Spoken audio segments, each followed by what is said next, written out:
Confusion strikes. It's August 5th, Wednesday, 6 to 8 p.m. A lot of people are very concerned about what happened yesterday with Peak Prosperity. He released his newest video yesterday, and he has done a complete 180 on what he has been saying for months. And there's this confusion among his audience. And they're saying, what's going on with Chris? Why is he doing these things? So I watched the video. I was horrified. I was horrified by the video. And people are trying to figure out why is he changing his content in this direction. And a lot of people are anticipating tomorrow what he's going to say to defend himself, because he's gotten so much backlash from yesterday's video. He has to address it tomorrow. Now, he's not, he's not, the source of information. He's not this God that, I'm just pointing out something that happened to one of the YouTube creators that was actually honest about the virus. So, CG report number 68. Taking down Peak Prosperity. What happened, Chris? It's painful to write this, but we gotta expose everything. Yesterday, August 4th, Peak Prosperity released their newest video, COVID-19 Lockdowns Doing Much More Harm Than Good.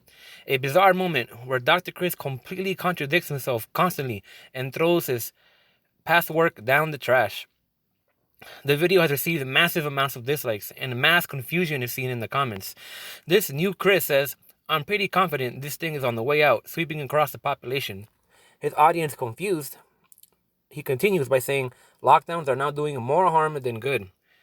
But then it goes away. For how long, we don't know. A useless statement. Lockdowns create more damage than the virus. I'll be seeing you in the sequel to Pandemic, I guess. Chris praised Sweden, London, and others, implying there will be no second wave and that herd immunity is here.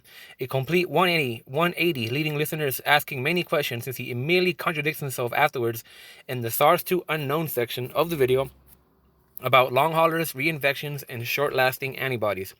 Based upon official data, quote-unquote official data, Chris makes a casual estimate of what would happen if 80% of all humans were to get infected, failing to realize that would be a horrifically apocalyptic situation, taking into consideration the amount of chaos that has happened already with such a small percentage of humans currently infected.